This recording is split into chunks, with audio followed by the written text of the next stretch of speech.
마태복음 16장 18절 한 절 읽겠습니다. 시작. 또 내가 내게 이르노니 너는 베드로라. 이 반석 위에 내가 내 교회를 세우리니 지옥의 문들이 그것을 이기지 못하리라. 아멘. 자, 이건 누구의 말씀이죠? 예수님께서 하신 말씀이에요. 그리고 여기에 보면 지옥의 문들이 그것을 이기지 못하리라 그랬어요. 그럼 여기서 말하는 그거는 뭐죠? 예, 교회입니다. 그래서 교회를 이길 수 있는 것은 없다는 것이죠. 그래서 교회는 어떤 상황이 있더라도 어떤 어려움이 있더라도 주님이 오시기까지 항상 이 시절에 존속하게 될 겁니다. 그래서 모습은 다양하게 될 거예요. 크게 일어날 수도 있고 흩어져서 막 소규모로 있을 수도 있고, 그러나 이 땅에 교회가 없는 시절은 없다는 거죠. 주님 때문에 이 교회가 굳건히 이렇게 주님이 오시기까지 유지되면서 이렇게 갈 거라는 걸 이 말씀을 통해 확인할 수가 있습니다. 자, 제가 오늘 이 말씀을 통해서 여러분하고 같이 생각해 보려고 하는 게 이거예요. 그러니까 이게 이런 설교를 제가 할 줄로는 생각은 못 했는데, 예배당에 모여 예배드리기 어려울 때가 있더라는 걸 알게 된 거예요. 여러분도 그걸 지금 느끼시죠? 야, 이게 예배당에 모여 예배드리기가 어려운 시절이 오는구나. 이게 있을 수도 있구나. 이거를 지금 우리가 이 몇 주 사이에 겪고 있는 거예요. 자, 그래서 이렇게 예배당에 모여 예배드리기 어려울 때가 있는데, 그럼 어느 때가 그러느냐? 몇 가지 이제 제가 정리를 해봤어요. 첫 번째는 전쟁이 발발했을 때입니다. 이 전쟁이 발발하면 얼마나 혼란스럽겠어요. 저도 한때 그런 생각을 해본 적도 있어요. 만약 전쟁이 일어나면 우리 교회 성도들하고 어떻게 이 문제를 풀어가지? 그런 생각을 해본 적도 있기는 해요. 그런데 이 전쟁이 일어나면 큰 혼란스러움이 있기 때문에 이게 예배당에 예배드린다는 것이 쉽지 않을 수 있다는 거죠. 물론 교회 역사를 보면 6.25 전쟁이 일어났을 때도 교회들은 예배드렸다고 하더라고요. 근데 앞으로 만약에 그런 뜻하지 않은 상황이지만 그런 게 일어나면 아마 쉽지 않을 거다. 예배당에 모여서 예배드리는 건 쉽지 않을 거다. 이렇게 생각해 본다는 거죠. 두 번째, 어떤 경우가 있을까요? 천재지변이 있을 때죠. 그 지진이 일어난다든지 해일이 일어난다든지 이렇게 해서, 예를 들어서 예배당으로 오는 길이 끊어져 버린 거예요. 길병원 사거리 앞이 그냥 갈라져 가지고 차가 올 수 없게 된 거죠. 생각해 보세요. 그런 경우, 해일이 일어나 가지고 바닷가에 사는 데는 교회로 가는 그 길이 다 끊어져 버렸다든지, 아니면은 다리 같은 것이, 그 다리를 건너가야 예배당으로 갈 수 있는데 그게 끊어졌다든지, 그러면 갈 수 있겠어요? 못 가는 거죠. 그런 일이 벌어질 수 있다는 거죠. 근데 미국 같은 데는 엄청난 폭설이 오거나 이러면은 예배당으로 가기가 어려운, 눈이 이렇게 쌓이면은 예배당으로 가지 못하는 그런 날들이 올 수도 있다는 거죠. 그리고 토네이도가 불어가지고 예배당 지붕을 날려버렸어요. 장의자도 다 날려버렸어요. 피아노도 날아갔어요. 이런 식으로 되면 거기서 예배드리기가 어렵잖아요. 그럴 때는 예배당에 모여서 예배드리는 게 어렵게 된다는 거죠. 이런 천재지변으로 인해서 예배당에 모이기 어려운 시절이 있을 수 있다는 거죠. 세 번째는 재난, 재앙이에요. 지금처럼 전염성이 강한 전염병이 돌아서 사람들 간에 거리 두기를 한다. 왜냐하면 이게 옮을수가 있잖아요. 그 옮을수가 있기 때문에 이렇게 이제 어느 정도 거리 두기를 하다 보니까 몸이 안 좋은 사람이나 면역력이 떨어지는 사람이나 다양한 사람들이 예배당에 오기가 쉽지 않을 수 있어요. 우리도 지금 그런 일들을 하고 있잖아요. 이게 그런 예가 될 수 있는 거죠. 예를 들면 호주에서 산불이 일어나고 또는 LA에서 산불이 일어난 것처럼 이게 굉장히 큰 대형 화재가 일어나서 도시가 타고 있다면, 그러면 예배당에 모이는 것이 쉽지 않겠죠. 왜냐하면 안전하게 조치를 취해야 되니까. 이런 일이 생길 수도 있다는 거죠. 상상이나 해보셨습니까, 이런 거? 설마 우리 그런 일이 일어날까, 이런 생각을 해봤는데, 얼마든지 지금은요, 이게 갈수록 재난재해가 일어나는 걸 보면 더 심해지는 것 같아요. 여러분, 세계에 돌아가는 뉴스를 보십시오. 그 어디에 이만한 우박덩이가 떨어지는 일, 예전에 그 네팔에서는 지진이 일어나가지고 그 예배당에 모이는 것이 어려웠던 그런 시절 있잖아요. 그런 게 얼마든지 있을 수 있는 거죠. 그리고 네 번째는 뭡니까? 국가 체제가 바뀌었을 때예요. 그럼 국가 체제가 바뀐다는 게 뭐예요? 대한민국 헌법 20조는 모든 국민은 종교의 자유를 가진다, 그렇게 돼 있어요. 여러분이 그래서 이 자유를 누리고 내가 기독교를 믿을 수 있고 내가 예수님을 믿을 수 있고 교회로 모일 수 있는 이런 특권을 우리가 이 나라 안에서 누리고 있잖아요. 근데 이게 이제 체제가 바뀐 거예요. 말하자면 중국처럼 공산당이 지배하는 그런 체제가 됐다. 그러면 여러분 교회는 통제받을 수밖에 없는 거예요. 간섭을 하고 이렇게 모이는 것도 제재받고 이렇게 될 수 있는 거죠. 혹시 정말 어렵지만 북한처럼 완전히 공산화가 된다. 그러면 여러분 이렇게 예배당에 모여서 정말 좋은 환경에서 예배 드릴 수 있을 거라고 생각하십니까? 그때는 예배 드리기가 어렵죠. 예배당에 모일 수 없는 그런 일이 벌어질 수 있다는 거죠. 뭐 예를 들어서 만약에 아직까지 우리나라는 이슬람 사람들이 많지 않지만 어떻게 생각하세요? 이슬람권 나라에서 예배당에 모여 예배 드리는 게 쉬울 거라고 생각하십니까? 맞아 죽을 일이죠. 이건 굉장히 어려운 거예요. 그래서 만약에 우리나라가 이슬람 문화로 이슬람 나라가 됐다 그러면 여러분 예배당에 모여서 예배 드리는 거는 쉽지 않을 거라는 거죠. 이렇게 예배당에 모여 예배 드리기 어려울 때가 있어요. 그러면 그럴 때 우리는 어떻게 해야 되느냐는 거예요. 저는 그거를 여러분에게 말씀을 통해서 가르쳐 드려야겠다는 생각을 갖게 됐어요. 이게 이런 시절을 겪어보니까 예배당에 모여서 예배 드리기 어려울 때 어떻게 해야 되는지 이걸 나도 말씀을 통해서 확실히 해야 하고 성도들에게도 이걸 가르쳐 줘야겠다. 이런 생각이 들더라고요. 왜냐하면 이런 일들이 지금 이렇게 몇 주 지내봤지만 또 앞으로 안 일어난다고 여러분 장담할 수 있겠습니까? 이게 이제 앞으로 서서 이런 일들이 계속 일어날 수도 있겠다는 거죠. 그래서 여러분에게 이렇게 예배당으로 모이기 어려울 때, 심지어는 교회를 이루기 어려울 때, 그러니까 공개적으로 교회를 이루기 어려울 때 우리는 어떻게 해야 되는가? 제가 그래서 이런 설교까지 다 하게 되는구나. 이런 마음이 든 거예요. 자, 이럴 때는 어떻게 해야 될까요? 제가 첫 번째로 여러분에게 드릴 말씀이 이거예요. 이런 때라도 계속 하나님을 경배하십시오. 뭐라고요? 이런 때라도 계속 하나님을 경배하라는 거죠. 예배당으로 모이지 못해도 경배는 중단되지 말아야 합니다. 그러니까 하나님을 높이고 하나님을 찬양하고 하나님께 감사하고 하나님을 기억하고 하나님 말씀을 되새기고 그 말씀대로 살고자 마음을 새롭게 하는 그런 경배는 계속 있어야 된다는 거죠. 창세기 10장 보세요. 아브라함의 예를 여러분에게 들어드리겠습니다. 창세기 12장 7절에 의하면 아브라함은 세겜이라는 곳에 들어가 모레의 평야에서 주께 제단을 쌓았어요. 제가 읽습니다.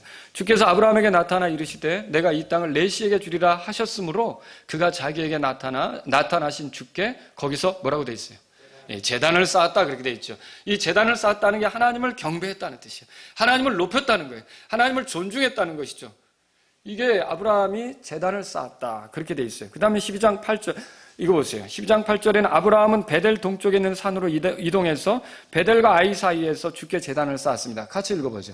거기서 떠나 베델의 동쪽에 있는 산으로 이동하여 장막을 쳤는데 서쪽은 베델이요 동쪽은 아이더라. 그가 거기서 주께 제단을 쌓고 주의 이름을 부르더라. 자, 이렇게 아브라함은 여기 세겜에서도 거기서 이제 제단을 쌓고 모래 평야 거기에 이르러서 주님을 경배했고요. 이거는 어떤 경배일까요? 가족들하고 하는 경배죠.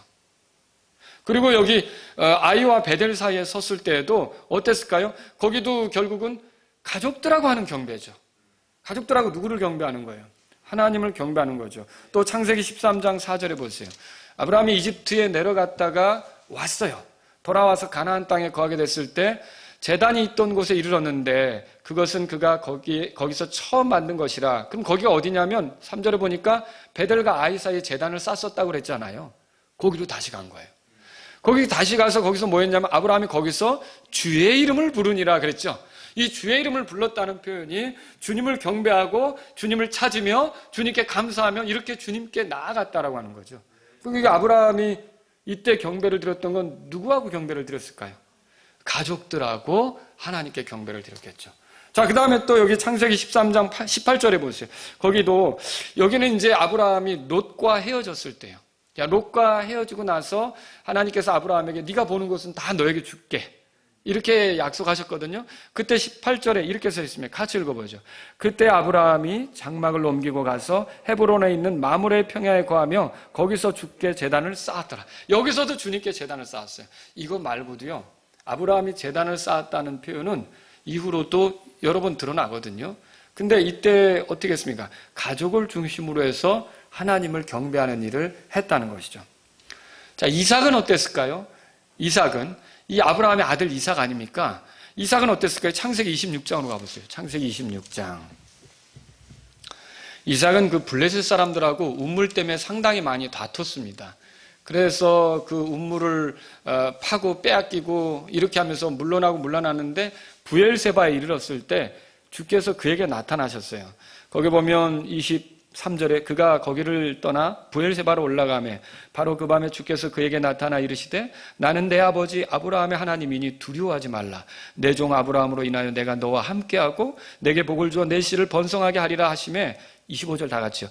그가 그곳에서 제단을 쌓고 주의 이름을 부르며 거기서 장막을 치니 그의 종들이 거기서 우물을 팠더라. 그러면 이삭은 이 주께서 나타나신 부엘세바에서 뭐 한 거예요?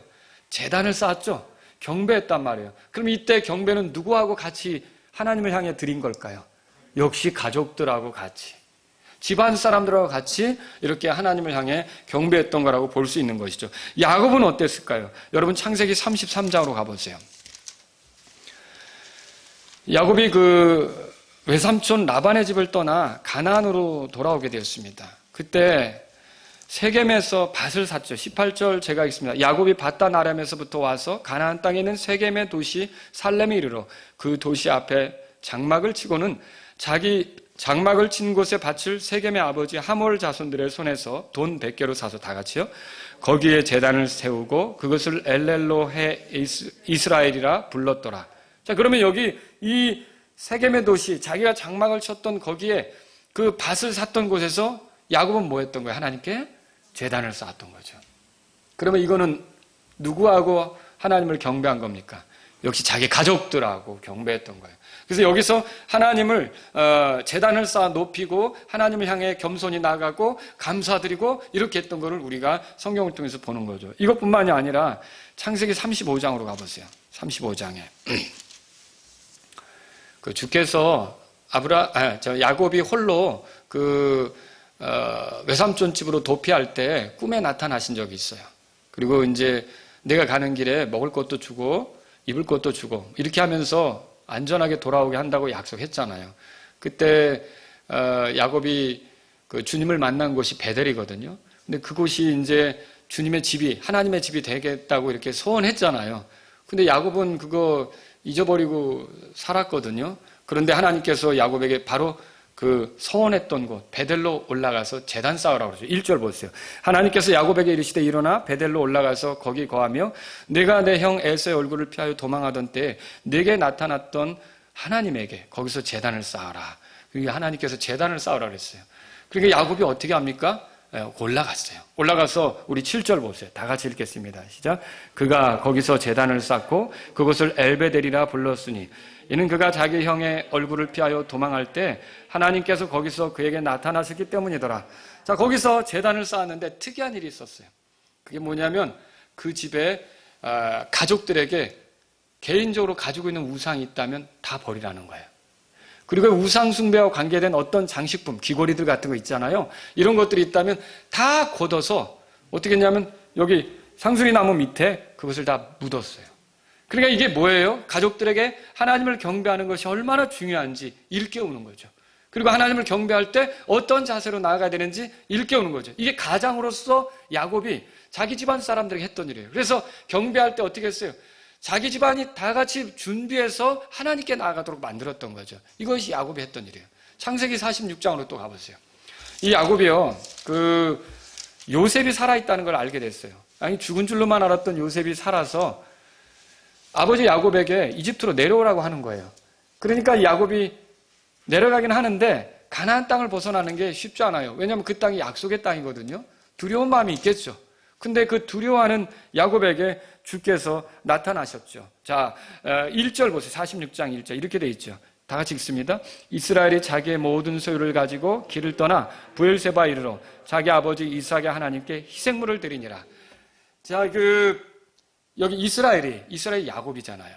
이 야곱이 자기 아버지 이삭의 하나님께 희생을 드렸대요. 이게 뭐예요? 경배했다는 뜻이죠. 그럼 야곱은 이렇게 중대한 일을 할 때 어떻게 했냐면 하나님께 경배했던 거예요. 그리고 이게 이 가나안을 떠나 이집트로 내려가는 여행을 하는 데 있어서 하나님께 나아갔던 거죠. 하나님이 함께 해주시길 바랬던 거고요. 하나님을 경배했던 걸 볼 수 있어요. 이때 야곱이 혼자서 일을 했겠습니까? 야곱이 그런 일을 하는데 온 가족은 나 몰라라 하고 아버지가 그 일을 하는데 우리는 놀러 다니고 막 이렇게 했을 것 같아요. 온 가족이 얼마나 엄숙하고 진지하게 아버지가 가장으로서 인도하는 예배를 같이 참여했을까요? 여러분, 여기서 우리가 이 모든 구절들, 아브라함과 이삭과 야곱의 경우에서 살펴볼 수 있는 게 뭡니까? 예배당에 모이기는 어려워도 이 경배는 중단되지 말아야 될 것을 여기서 배울 수가 있어요. 이 아브라함과 야곱과 이삭은 교회가 있었던 시절입니까, 이게? 교회가 없었죠. 예배당은 있었어요? 없었죠. 예배당은 없었지만 그럼에도 불구하고 경배는 중단되었습니까? 아니죠. 예배당이 없는 그 시절에도 이 사람들은 가정 경배로 하나님께 나아가는 일을 했다는 것이죠. 여러분, 이것을 우리가 알 필요가 있어요. 이때 이 아브라함은 가장으로서, 이삭은 가장으로서, 야곱은 가장으로서 어떻게 했냐면 자기 집안 사람들이 다 하나님을 알도록, 하나님을 존중하도록, 하나님께 나아가도록, 하나님께 희생을 드리면서 하나님께 집중하도록 그런 인도하는 인도자로서의 역할을 했다는 거죠. 오늘날 마라나타 침례교회가 지금 이렇게 예배당에 모여서 경배드리기 어렵다면 그러면 어떻게 해야 되느냐? 중요한 게 이제 각 가정의 가장이 중대한 역할을 해야 하는 겁니다. 어떻게 합니까? 각 가정의 가장이 예배 인도자가 돼야 되는 거예요. 그리고 가정 경배를 이끌어야 되는 거예요. 이 일을 위해서 남편들, 아버지들은 깨어 있으셔야 합니다. 중심을 잡고 서 있어야 합니다. 아브라함과 이삭과 야곱이 온 가족이 하나님께 향하도록 그렇게 경배하는 데 있어서 경배 인도자 역할을 했던 것처럼 아버지들이 그 역할을 하려고 해야 돼요. 그래서 어떻게 해야 되는 겁니까? 이제 가족들을 모아놓고 찬송을 부르고 누가 기도할지 이렇게 기도를 정해주고 그렇게 하면서 온라인으로 또 우리가 이제 말씀을 들을 수 있도록 하니까 가족들이 다 같이 듣도록 하고 그리고 거기에 또 같이 기도할 수 있도록 하고 이렇게 아버지가 예배당에 안 가니까 우리는 그냥 예배당에 갈 때까지 아무것도 없어 라고 할 게 아니라 뭘 계속 중단하지 말고 해야 합니까? 경배드리는 일을 중단하지 말고 해야 되는 거고요. 이것은 가장들이 해야 될 중요한 일이라는 걸 알아야 된다는 거죠. 이렇게 예배당이 없던 시절에도 경배가 있었다는 걸 알 필요가 있어요. 그리고 또 교회 모임으로 모이기 어려운 시절도 있을 거예요. 그러니까 공개적으로 교회를 갖기 힘든 시절이 올 수도 있단 말이죠. 그렇다고 해서 경배가 중단되면 되는 겁니까? 아니죠. 그런 때라도 경배는 지속돼야 된다는 거죠. 이것도 여러분에게 예를 들어 볼게요. 자, 욥에 대해서 여러분에게 말씀드리고 싶어요. 여긴 찾지 않겠습니다. 욥기 1장에 보면 욥은 의로운 사람이었죠. 근데 아들들이 있었고 딸들이 있었는데 이들이 잔치를 하게 돼요. 그러면 잔치를 하면 그 다음날 욥이 뭐 했느냐? 자기 자녀들의 수대로 하나님께 번제 헌물을 드렸어요. 그 왜 드렸느냐? 혹시 우리 자녀들이 또 하나님에게 이렇게 저항하는, 하나님에게 반대하는, 하나님을 모욕하는, 하나님에게 죄를 지었을까 봐 해서 하나님께 희생을 드렸던 거예요. 그러면 욥은 그걸 통해서 뭘 한 겁니까? 계속 자녀들에게 하나님 찾는 것을 일깨우고 가정 경배로서 하나님께 나아가는 모습을 보여주고 있다는 거죠. 여러분, 그 욥이 살던 시절에 교회가 있어요? 없어요. 이렇게 교회로 모이는 것이 없는 그런 때라도 뭐가 있는 거예요? 하나님을 경배하는 게 있었다는 거죠. 여러분, 저는 또 다른 예를 들어볼게요. 엘리사 시절에 나아만 들어가지고 이스라엘 땅에 찾아온 시리아 장군이 있었어요. 누군지 아십니까? 나아만이죠. 이 나아만이 엘리사를 통해서 이제 요르단강에 들어가 7번 이렇게 들어갔다 나오니까 몸이 살결이 휘어졌죠. 그리고 너무 기뻤던 거예요. 그리고서 이 엘리사 앞에 뭐라 그러냐면 내가 내 고향으로 돌아가면 다른 신들에게 희생드리지 않겠습니다. 오직 주께만 희생 헌물을 드리겠습니다. 근데 그때 그가 말하는 주는 누구냐면 엘리사가 섬기는 그 주님이거든요. 그 주님께만 희생을 드리겠다고 얘기를 하는 거예요. 그런데 보세요. 나아만이 가게 될 시리아 땅에는 교회가 있습니까? 나아만이 가게 될 시리아 땅에는 예배당이 있습니까? 없어요. 그런데도 나아만은 무엇을 각오하고 있습니까? 나는 오직 하나님만 경배하는 사람으로 살겠습니다. 나아만이 경배할 때 나아만의 아내나 나아만의 자녀들은 가만히 있겠습니까? 아버지가 경배를 이끌면 그 가족들은 어떻게 할까요? 다 같이 거기에 따르게 되는 거죠. 이래서 가장이 중요한 거예요. 여러분, 이걸 통해서 뭘 알 수 있어요? 교회 모임을 가질 수 없는 시절에도 경배가 중단되지 말아야 함을 말씀을 통해 알 수 있는 거죠. 가장들은요, 자기 가족들이 하나님을 섬기도록 이끌어야 합니다.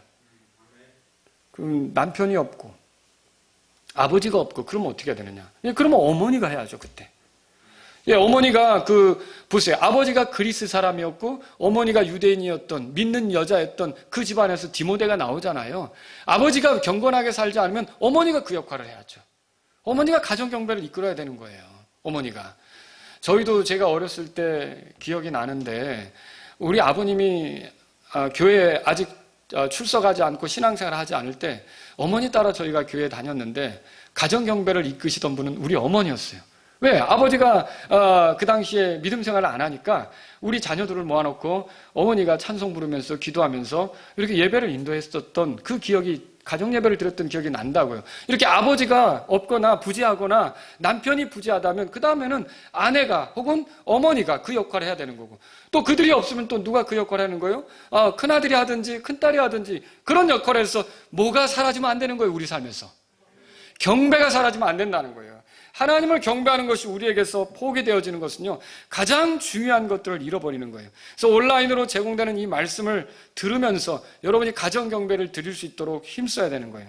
끔찍한 상상이지만 정말 북한처럼 국가에 의한 통제로, 감시로 예배당에 모이는 것이 어렵게 되더라도 그 교회로 모이는 게 어려워요. 막 강제 수단으로 교회를 만들지 못하게 해요. 교회를 구성하지 못하게 해요. 이렇게 되더라도 그럼 우리는 어떻게 해야 됩니까? 가정 경배로. 어쨌든 경배는 계속 하나님께 드려야 된다는 걸 믿으시기 바랍니다. 이게 경배가 우리 가운데 있어야 된다는 거죠. 자, 여러분, 온라인 설교가 제공되지 않으면 그럼 어떻게 돼야 돼요? 지금은 시절이 좋은 거지만. 그럼 어떻게 해야 돼요? 아버지가 말씀을 묵상해야죠. 그래서 아버지가 자녀들에게 또 아내에게 하나님 말씀을 먹여야죠. 아버지들은 그런 준비를 하셔야 되는 거예요. 만약에 더 이상 이제 온라인 설교도 안 되고 임 목사가 이 온라인으로 올리는 설교도 들을 수 없는 시절이 오고 그러면 어떻게 되는 거예요? 이제 설교도 없으니까 예배 파해. 이거 아니라는 거죠. 만약에 그렇게라도 안다면 아버지들이 어떻게 되는 거예요? 성경을 묵상하면서 하나님 말씀을 보면서 자녀들과 아내와 함께 경배를 드릴 수 있는 그런 사람들이 돼야 되는 거예요. 그러니까 없어지면 안 되는 게 뭐예요? 경배. 하나님을 경배하는 게 없어져서는 안 되는 거죠. 사실 초기 교회는 오늘날처럼 커다란 예배당에 모여서 이렇게 경배 드리는 그런 환경이 아니었어요. 누군가의 집에서 모이기도 했고 또는 누군가의 다락방에 모이기도 했고, 여러분 아세요? 그 로마 도시에는 지하에 동굴이 있잖아요. 거기 카타콤이라고 하는 동굴이 있잖아요. 그게 초대교회 예배 장소가 되기도 했어요. 또 어떤 경우는 강가가 예배 장소가 되기도 하고, 또 어떤 경우는 들판 예배 장소도 되는 거예요. 왈덴시안이라고 들어보셨어요? 이 제침례 성도의 분파죠. 이 사람들은 핍박을 피해 스위스 산맥으로 들어갔어요. 알프스 산맥으로. 그 알프스 산맥에서 예배를 드리는데 뭘로 예배 드리는 거예요? 쓰러진 통나무가 그들의 장의자예요.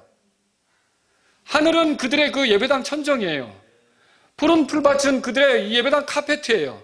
거기서 찬송 부르면서 거기서 예배를 계속 이어갔었던 믿음의 사람들이 있었다는 거죠. 이런 걸 우리가 오늘날 안다면 여러분과 저는요, 상황이 어떤지 간에 하나님을 향한 경배는 중단되지 말아야 된다는 걸 믿으셔야 돼요. 요한복음 4장 펴보세요. 요한복음 4장. 요한복음 4장.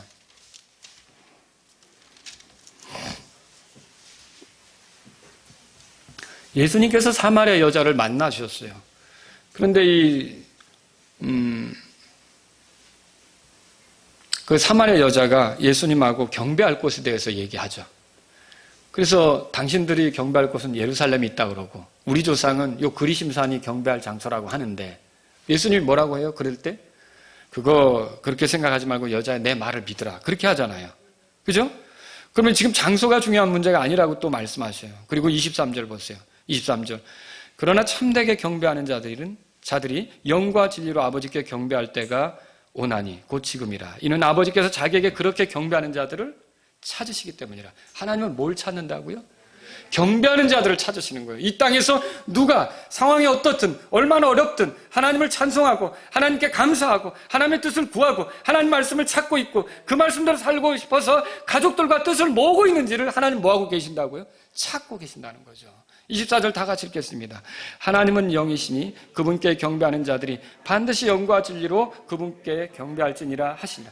그래서 저와 여러분들이 상황이 어떻든 예배당에 모일 수 없든 공개적으로 교회를 이룰 수 없게 되든 어떤 상황이 되든 저와 여러분들은요, 내가 이 땅에 존재하는 게 그 하나님을 경배하기 위해서 남아있다. 여기서 경배가 더 지속되지 못하고 내가 순교를 당해요. 내 목숨을 잃어요. 그럼 나는 어디서 경배할까요? 하늘에 올라가서 경배하겠죠. 여러분, 그러니까 이 땅에 남아있는 이유는 우리가 그 하나님을 경배하기 위해 이렇게 있다는 사실을 기억하시면서 하셔야 돼요. 그래서 어떻게 예배당에 모이기 어렵더라도 우리는 경배자다. 하나님을 경배하는 자들이다. 이걸 잊어서는 안 되고 경배를 중단하는 일은 없어야 한다는 거죠. 두 번째로 여러분에게 이렇게 예배당으로 모이기 어려울 때, 그리고 또 이렇게 교회를 공개적으로 이룰 수 없을 때 우리는 그럼 어떻게 해야 되는가? 여러분, 이럴 때라도 계속 전도하십시오. 계속 복음을 전해야 된다는 거예요. 복음을 전한다는 게 누구 전하는 거죠? 예수님 전하는 거죠. 여러분, 사실 예배당은 말씀을 전하기에 좋은 공간입니다. 저는 우리 이 교회 이 경배를 놓고 기도할 때 그렇게 기도해요. 이곳은 정말 하나님 말씀을 듣기에 좋은 장소가 되게 해달라고. 여기서 하나님 말씀을 듣고 죄 가운데서 돌이켜 예수님을 구주로 믿는 사람이 나오게 해달라고. 여기서 하나님 말씀을 듣고 또 영적으로 게으른 것들을 회개하고 열심을 품고 주를 섬기는 사람이 나오게 해달라고. 여기서 하나님 말씀을 듣고 하나님께 헌신하기로 했었던 것이 있는데 머뭇거리고 있다면 돌이켜서 하나님께 그렇게 하기로 한 대로 나아가게 해달라고. 또 여기서 하나님의 말씀을 듣고 정말 우리 마음을 새롭게 해서 죄의 습관들을 떨어버리는 그런 역사들이 나타나게 해달라고. 이게 그 예배당은 하나님 말씀을 듣기에 참 좋은 장소거든요. 복음을 전하기에도 좋은 장소예요. 그래서 우리가 누군가를 구원으로 이끌려고 할 때 어떻게 합니까? 예배당으로 데려와서 말씀을 듣게 하려고 하잖아요. 그렇죠? 말씀을 듣게 하려고 한다고요. 그리고 이런 좋은 음향시설과 또 어때요? 경건한 음악과 또 이런 형제자매들이 또 복음을 아는 분위기 속에서 격려하려고 하고 이렇게 하니까 복음 전하기 좋은 장소죠. 이렇게 칸막이가 쳐져 있으니까 외부에 방해받지 않고 이게 복음을 전하기에 얼마나 좋은 장소입니까? 그래서 우리가 예배당으로 사람들을 데려오려고 하잖아요. 그래서 어떻게든지 복음을 듣게 하려고 이렇게 하잖아요. 그런데 예배당으로 모일 수 없으면 어떻게 해야 되느냐? 그럼 우리 전도는 중단돼야 되느냐? 그렇지 않다는 거죠. 사도행전 8장에 읽어보면 이디오피아 내시가 나와요. 이디오피아 내시가 복음을 들었던 곳은 어디입니까? 그가 타고 가던 병거였어요. 거기에 동승자였던 빌립에게 복음을 전해 들었어요. 이 빌립에게 복음을 들을 때, 빌립이 예수님을 가르쳐 복음을 전할 때, 이 복음을 듣고 예수님께서 하나님의 아들 그리스도라는 걸 믿게 됐어요. 믿었을 뿐만 아니라 침례까지 순종하는 역사가 나타났던 거죠. 또 여러분 사도행전 10장에 읽어보면 고넬료라고 하는 사람이 나와요. 이 사람은 최초의 이방인 회심자예요. 그렇죠? 근데 이 사람이 복음을 들었던 곳은 어디입니까? 자기 가족들과 자기 친구들을 자기 집안에 모아놓고 베드로를 초대했단 말이에요. 그 베드로가 그 집에 방문해서 그 집에서 복음을 전했을 때, 그러니까 예수님을 믿으면 누구든지 모든 죄들을 용서받는다는 그 복음을 전했을 때 그들에게 성령님이 임했고 그들이 회개했고 그들에게 기쁨이 생겼고 그들이 침례까지 순종하는 역사가 나타나지 않았습니까? 그때 그들이 복음을 전했던 장소는 어디입니까? 집이었어요. 그들의 집이었어요. 그리고 여러분 사도행전 16장 읽어보면 루디아라고 아십니까? 이 여자가 안식일에 강가에 기도하러 갔어요. 그때 그 기도처를 찾아 강가로 기도하러 갔는데 거기에 바울이 그 일행과 함께 들이닥쳤네요. 그리고 거기서 복음을 전했네요. 루디아의 마음이 열렸네요. 너무나 기뻤네요. 루디아가 그리고서 자기 집으로 또 데려가서 자기 가족들도 듣게 했네요. 결국 가족들이 변화되었죠. 그래서 그 가족에서 그 집에서 시작된 게 뭐예요? 최초의 유럽인 교회 빌립보 교회가 시작되는 거 아닙니까? 그러면 루디아는 어디서 말씀을 접하게 됐어요? 강가에서 접한 거 아닙니까? 집에서 접한 거 아닙니까? 반드시 예배당에서만 복음을 듣는 것은 아니라는 거죠. 제가 왜 이 말씀을 여러분에게 드립니까? 이디오피아 내시는 병거 안에서, 고넬료는 자기 집에서, 루디아는 강가에서 복음을 들었습니다. 그들이 복음을 들었던 곳이 예배당이 아니었다라는 거죠. 복음 전도를 위해 가장 효과적인 장소가 예배당인 건 맞습니다. 예배당에서 복음을 전할 때 좋은 영적 분위기 속에서 열매도 얻고 이렇게 되는 거죠. 그러나 여러분 예배당에서 모일 수 없을 때, 교회에서 교회를 이룰 수 없을 때 그럼 복음 전도는 중단되어야 되느냐? 그렇지 않다는 거죠. 십자가에서 처형 장소에서도 증언하는 일이 있어요. 예수님은 십자가에 못 박혀서 죽어가는 그 순간에도 강도 하나를 낙원으로 이끌려고 최선을 다하셨던 거예요. 여러분 이거 읽어보시지 않습니까? 그러면 우리가 살아가는 이 모든 환경은 주의 복음을 전할 수 있는 장소가 된다는 걸 믿으셔야 돼요. 하나님께서 뜻이 있으셔서 누군가를 하나님께로 이끌려고 할 때, 그때 기회를 주시고 나를 쓰시려고 할 때 내가 기꺼이 그 주님의 일하심을 믿고 헌신하기로만 한다면 얼마든지 열매를 얻을 수 있는 거예요. 어디서든지 열매를 얻을 수 있는 거예요. 그래서 예배당만이 아니라 다른 어떤 직장에서든지 전철 안에서든지 여행 중에 비행기 안에서라든지 기차 안에서라든지 혹은 회사에서든지 어디서든지 대학교 캠퍼스라든지 다양한 곳에서 우리는 주 예수님을 전할 수가 있습니다. 그래서 중단되지 말아야 될 게 뭐예요? 이제는 두 번째로 복음 전하는 일이 중단되지 말아야 되는 것입니다. 디모데후서 4장 2절에 뭐라고 써 있습니까? 말씀을 선포하라. 때에 맞든지 맞지 아니하든지 긴급히 하라. 이렇게 말해지고 있어요. 그래서 저와 여러분들은요, 이 복음을 전하는 것이 예수님의 피를 존중하는 거고 십자가를 존중하는 것이라는 걸 알고 부지런히 상황이 어떻든지 예수님을 전하려고 해야 된다는 거죠. 그럼 여러분, 중국에서는 예수님 믿는 사람이 새롭게 안 생길까요? 생깁니다. 생깁니다. 여러분, 저는 놀라운 얘기도 들었어요. 북한에 교회가 있는데요, 가짜 교회가 있잖아요. 그게 전시형 교회. 전시형 교회 아시죠? 그 교회 이름이 뭐죠? 지금 제가 갑자기 또 생각이 안 나는데. 그런데 그 교회가 있는데요, 거기에 보니까 외국인들이 오거나 이러면 우리도 교회가 있다는 걸 보여주기 위해서 교회가 있는 거예요, 북한에. 그런데 봉수교회인가? 있어요. 그런데 그 교회에 성경책이 있어요. 교회니까 성경책을 갖다 놔야 되는 거 아니에요. 그런데 제가 어떤 경로로 뭘 듣게 됐냐면, 그냥 그런 비치된 성경책을 거기서 일하는 당원이, 노동당원이 말하자면 그냥 이렇게 이제 시간이 있으니까 읽어보다가 회심자가 되고 예수님을 믿게 됐다는 얘기도 제가 듣게 됐어요. 그 놀라운 일 아닙니까?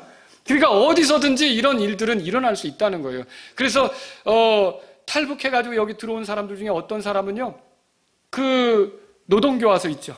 그런데 그런데 끌려가서 있다가 거기서 신앙을 가진 사람에게 복음을 듣고 이쪽으로 넘어온 사람도 있다고요. 그러니까 복음은 어디서든지 전해줄 수 있다는 거예요. 그래서 저와 여러분들이요, 예배당으로 모이지 못한다고 해서 복음 전환 일을 중단하면 됩니까?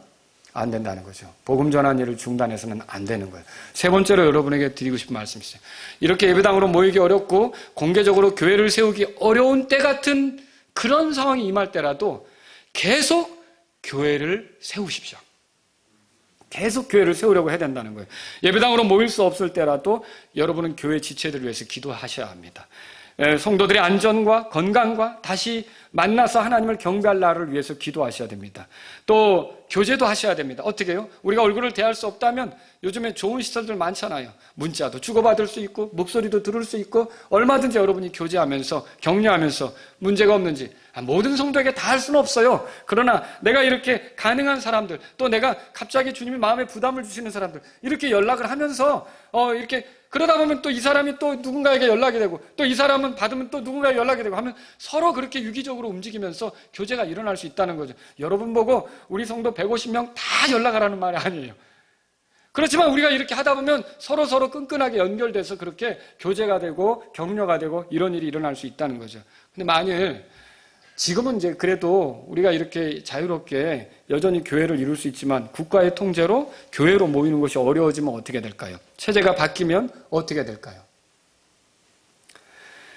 그러지 말아야 되는데 우리가 그런 어떤 특별한 통제 속에 들어가게 되면 어떻게 될까요? 여러분, 교회 세우는 일을 포기해야 됩니까? 그렇지 않다는 거예요. 지옥의 문들이 이기지 못한다 그랬잖아요. 여러분 기억하십시오. 교회를 이길 수 있는 것은 없습니다. 교회를 이길 수 있는 것은 없습니다. 교회는 끝까지 살아남게끔 돼 있는 거예요. 아무리 복음을 전해도 교회가 없다면 양육이 힘들어져요. 또 가정경배도 중요하지만 교회 경배가 또 이 주님의 임재를 체험하는 좋은 교회가 아닙니까? 그러므로 우리는 교회 세우기를 힘써야 돼요. 예수님께서 이런 말씀하셨어요. 두세 사람이 내 이름으로 함께 모인 곳에 나도 거기에 그들의 한 가운데 있느니라. 여러분 지하교회 들어보셨죠? 그런 교회가 될지라도 교회는 세우셔야 돼요. 큰 규모의 교회를 이룰 수 없다면 작게라도 교회 몸을 이루어야 되는 거예요. 같은 신앙을 고백하는 가족들이 교회가 돼야 되는 거예요. 그리고 그 가족, 그렇게 믿음을 가진 그 가정들이 또 몇 가정이 모여서 소규모로 교회를 이루는 그런 일들이 있어야 되는 거죠. 자, 그래서 소위 말하면 은밀한 교회를 이룰 수도 있어요. 어쨌든 뭘 해야 되는 겁니까? 교회 세우는 것을 포기하지 말아야 되는 거예요. 왜냐하면 그게 주님의 뜻이기 때문에 그래요. 여러분, 초기 교회들은 집에서 모였다는 거 아십니까? 그때는 예배당을 따로 갖지 못했죠. 그래서 누군가의 집에서 모였던 거예요. 넉넉한 사람의 집, 넓은 공간이 있는 사람의 집에서 모였던 거예요. 예를 들어볼게요. 사도행전 1장 10절에서 15절에 보면 예수님이 승천하신 뒤 150명이 모여서 주님이 약속하신 것이 주어지도록 기도했죠. 근데 그 기도하던 장소가 어디입니까? 다락방이었어요. 다락방이었다고요. 누구 개인의 집이었단 말이에요. 그게 이런 예배당이 아니었다는 거예요. 그 집에서 모여서 다 같이 하나님께 기도했던 것을 우리가 성경을 통해 읽어보는 거죠. 사도행전 20장 8절에 의하면 드로아를 여행하던 사도 바울이 이게 주의 첫날 빵을 떼려고 함께 모였던 곳이 있어요. 근데 거기에 모였는데요, 유두고라고 하는 청년이 졸다가 떨어졌어요. 아시죠? 그건 뭡니까? 예배당입니까? 누군가 개인의 집이에요. 다락방이었어요. 그래서 거기서 같이 모였던 거죠. 이런 일들이 성경에 나오는 거예요. 로마서 16장 3절 4절에 보면 브리스길라 아굴라 아시죠? 장막을 만들어서 살던 사람. 이 사람의 집에 교회가 있었다고 언급하고 있어요. 그 사람 집에 있던 교회. 또 골로새 4장 15절은 눈바와 그의 집에 있는 교회를 언급하고 있어요. 그리고 빌레몬서 1장 2절은 빌레몬의 집에 있는 교회를 언급하고 있어요. 그러면 이건 뭐예요? 초기 교회들은 이렇게 집교회를 이루었다는 거예요. 저는 지금 집교회로 모이는 게 성경적이다고 말하는 건 아닙니다. 그때는 공적인 모임 장소를 얻기 어려운 그런 시절이었던 것이죠. 그때 120명이나 들어갈 수 있는 그런 이제 개인 집들이 있었기 때문에 그런 집에서 모인 거죠. 오늘날 여러분, 예를 들어 만약에 우리 형제님 중에 누구 집에서 모인다 그러면 120명이 어떻게 다 들어가요? 지금은 공적인 예배 장소를 요구하는 시절이란 말이에요.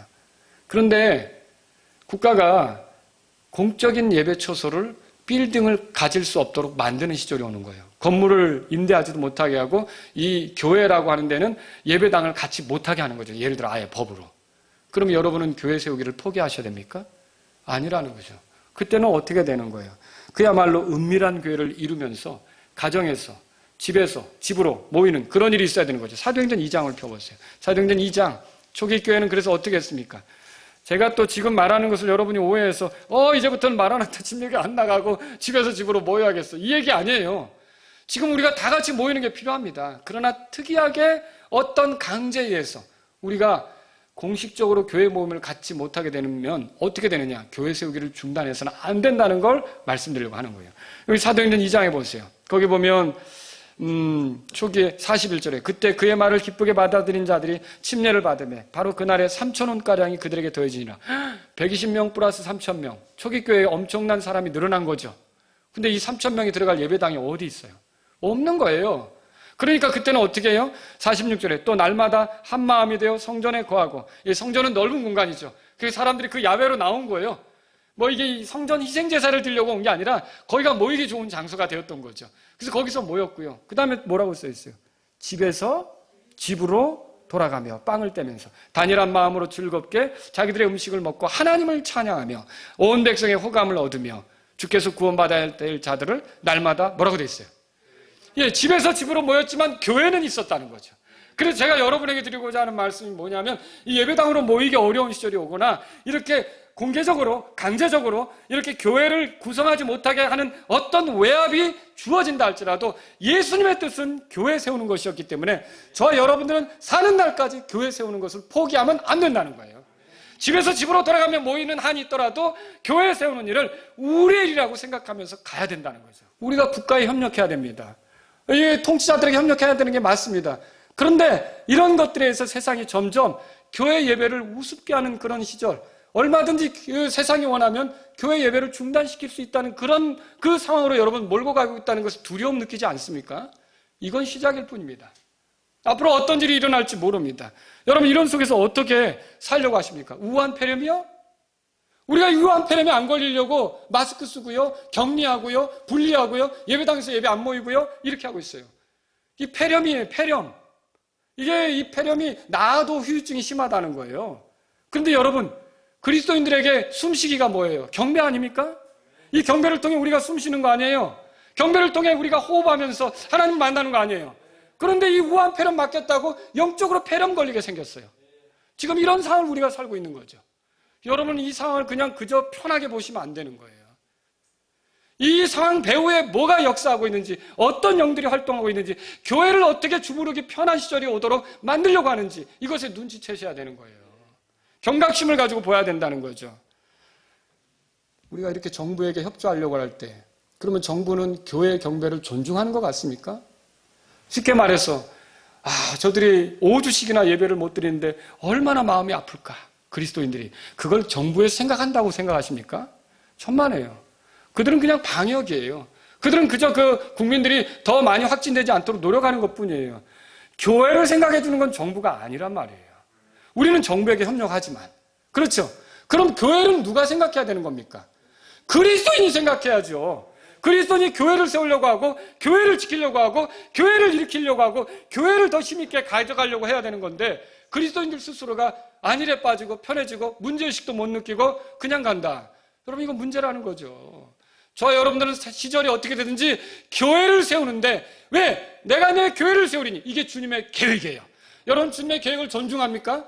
주님의 계획이 내 계획입니까? 주님의 뜻대로 살기를 원합니까? 그러면 우리는 교회 세우는 것에 우리 마음의 열정을 잃어버려서는 안 되는 거예요. 5주씩이나 예배를 안 드리니까 마음이 느슨해져서 이렇게도 예배 드려 되나 보다. 이렇게 교회 이루어도 되나 보다. 아니라는 거죠. 여러분 마음속에 정말 교회로 가고 싶습니까? 교회에서 모여서 지체들 얼굴을 보면서 지체들과 함께 경배 드리기를 사모하십니까? 이런 마음이 우리에게서 불끌듯 일어나야 되는 거 아닙니까? 이것이 우리에게 있어야 되는 거죠. 그래서 교회는요, 다른 이들이 지켜주지 않습니다. 세상이 지켜주지 않습니다. 그리스도인들이 포기하는 교회는 끝난 겁니다. 그리스도인 스스로가 교회를 세우려고 해야 돼요. 상황이 어떻든, 어떻게 힘들어지든, 어떻게 예배당에 모이지 못하게 되든, 어떻게 강제해서 예배를 못 드리게 되든, 교회를 이루지 못하게 되든, 교회는 구원받은 그리스도인이 지켜가려고 해야 되는 거예요. 그리스도인들이 교회를 지켜갈 마음이 없으면 끝난 거예요. 끝난 거예요. 저는 분명히 믿습니다. 예수님께서 내가 내 교회를 세우린 지옥의 문들이 그것을 이기지 못하리라. 어느 나라가 세워지기도 하고 망해요. 그러나 교회는 계속 이렇게 저렇게 변형을 하면서 이렇게 저렇게 찢어지면서 예루살렘 교회 치니까 어떻게 됐죠? 흩어져서 사마리아 교회 나오잖아요. 여러분 아시죠? 이렇게 교회는 계속 퍼져가는 거예요. 그런 그 교회는 근데 그 하나님이 일하시는 교회에 대한 생각을 가지고 교회 세우는 마음을 갖는다면 여러분은 잘 헌신하는 거예요. 그러나 만일 교회 세우는데 여러분의 열정이 이뤄져서 어찌되든 상관없다. 편한 게 좋다. 여러분 그거는 정말 우리가 그리스도인으로서 품어서는 안 되는 생각이라는 거죠. 예배당에 모일 수 없다는 이유로 경배를 포기하고 전도를 포기하고 교회 세우기를 포기하는 것은 주님의 뜻이 아닙니다. 교회로서 모일 수 없다는 이유로 경배를 포기하고 전도를 포기하고 교회 세우기를 포기하는 것은 주님의 뜻이 아닙니다. 여러분 예배당에 모여 경배 드리는 것이 어렵더라도 경배를 중단하지 않기로 하십시오. 이게 역병으로 예배당에 모이는 경배를 중단시키는 것이 이게 어떻게 보면 세상에서요. 세상 배후에 누가 있어요? 악한 영들이 있죠. 세상은 지금 교회 경배를 중단시키는 데 성공했어요. 그리고 한 번 하게 되면 처음 하기가 어렵지 한 번 하게 되면 그 다음은 쉬워져요. 여러분 이제 어떤 식으로 예배당에 모이는 것을 흔들 수 있는지 이제 앞으로 보셔야 돼요. 경배가 어떻게 흔들리는지. 그러나 예배로 모이기 어려운 시절이라도 여러분과 저는요 가정에서 경배 드리는 것을 중단해서는 안 되는 거예요. 가족들을 중심으로서 경배하십시오. 하나님을 경배하는 일을 멈추지 마십시오. 아버지들에게 부탁드립니다. 남편들에게 부탁드립니다. 세상에 빠져서 이 영적으로 중심을 잡는 일에서 여러분이 그 귀한 기회를 에서처럼 놓치면 안 되는 거예요. 정말 우리가 이렇게 예배당으로 모이기 어려운 시절은 아버지들이 더 정신을 차리고 가족들을 다독거리고 하나님께로 향하자고 하고 아브라함처럼 이삭처럼 야곱처럼 그렇게 가정 경배의 인도자가 되는 그런 아버지가 돼야 돼요. 그런 아버지가 없고 또 남편이 없다면 어머니가 그 역할을 해야 되는 거고 아니면 큰아들이 그런 역할을 하든지 이렇게 해서 경배는 계속돼야 된다는 걸 믿으시기 바랍니다. 예배당에서 복음을 전하는 것이 어렵더라도 다양한 곳에서 전도 장소를 삼을 수 있습니다. 하나님께서 기회를 주실 때 순종하십시오. 어디든 하나님께서 일하실 때 헌신하면 열매를 보게 될 겁니다. 혼이 건져지도록 부담을 키우세요. 그러니까 죽어가는 죄인들에 대해서 방관적인 태도를 갖지 말라는 거죠. 불쌍히 여기는 마음과 동정심을 갖고 그들을 위해 기도하기 시작하라는 거죠. 제가 확실히 믿기는 상황이 좋을 때만 복음의 열매가 나타나는 건 아니더라고요. 예루살렘의 핍박이 더해졌을 때 어땠어요? 그 사람들이 흩어졌죠. 그 핍박으로 흩어졌는데 그 핍박이 오히려 사마리아에 큰 기쁨을 가져왔잖아요. 그렇죠? 여러분, 예루살렘 교회를 잃어버린 사람들이 교회 생활을 못하게 됐어요. 흩어졌던 거예요. 그런데 그런 흩어짐이 오히려 복음 전하는 교회를 가지고 오고 사마리아 교회가 생기고요. 나중에 저 안디옥까지 또 이렇게 아니면 그 다마스커까지 교회가 생기는 그런 일들이 있었던 거죠. 여러분과 제가 이런 걸 안다면요. 복음 전하는 것은 어려울 때도 가능하다는 걸 믿으셔야 돼요. 쉽지 않은 시절도 가능하다는 걸 믿으셔야 돼요. 그래서 여러분이 복음 전하는 일을 중단하지 않기로 하셔야 돼요. 주님, 제가 살아있는 날 동안 한 사람이라도 더 예수님이 십자가에서 죽을 때 한 사람이라도 더 낙원으로 데려가려고 하셨던 것처럼 저도 한 사람이라도 더 낙원으로 데려가려고 하는 그런 사람이 되기를 원합니다. 이것이 여러분의 마음이 되기를 바랍니다. 예배당을 통해 교회 모임을 이루는 것이 어렵더라도 교회를 이루고자 하십시오. 절대로 교회 세우는 일을 포기하지 마십시오. 교회가 없어도 되는 시절이 있습니까? 없습니다. 이 시절에 하나님께서 유대인들을 통해서 일하십니까? 아닙니다. 교회를 통해서 일합니다. 그래서 이 하나님의 계획이 그거기 때문에 교회가 없는 시절은 없습니다. 스스로 교회의 길을 포기해서 문제지 우리가 교회를 세우기를 원한다면 다양한 모습으로 교회는 존재할 수 있는 것입니다. 은밀한 교회가 될 수도 있고 지하교회가 될 수도 있어요. 그런데 어쨌든 하나님께서 교회를 통해 영광 받으시기로 했기 때문에 교회는 생존하게끔 돼 있어요. 나라가 세워지고 망하더라도 교회는 주님이 오실 때까지 계속 간단 말이에요. 주님을 기다리면서 계속 간단 말이에요. 카타콤이든지 강가든지 산속이든지 누구의 집이든지 누구의 다락방이든지 교회로 모일 수 있는 거예요. 그래서 기억하셔야 돼요. 지옥의 문들이 이길 수 없는 교회, 이 교회를 우리가 세우려고 해야 되는 거죠. 저는 어서속히 코로나 바이러스가 사그라들기를 기도합니다. 그리고 여러분도 건강하기를 기도하고요. 여러분을 위해서 다 오늘 아침도 이름을 다 불러가면서 이렇게 기도를 하게 돼요. 한 사람 한 사람. 여러분 잊지 마십시오. 이렇게 어려워서 우리가 모이기 힘들더라도 경배를 중단하지 말자는 거, 복음 전하는 일을 중단하지 말자는 거, 교회 세우는 것을 중단하지 말자는 거. 여러분 주님의 뜻에 맞춰서 내가 내 교회를 세우리니 하신 주님의 뜻에 맞춰서 움직이는 저와 여러분이 되기를 바랍니다.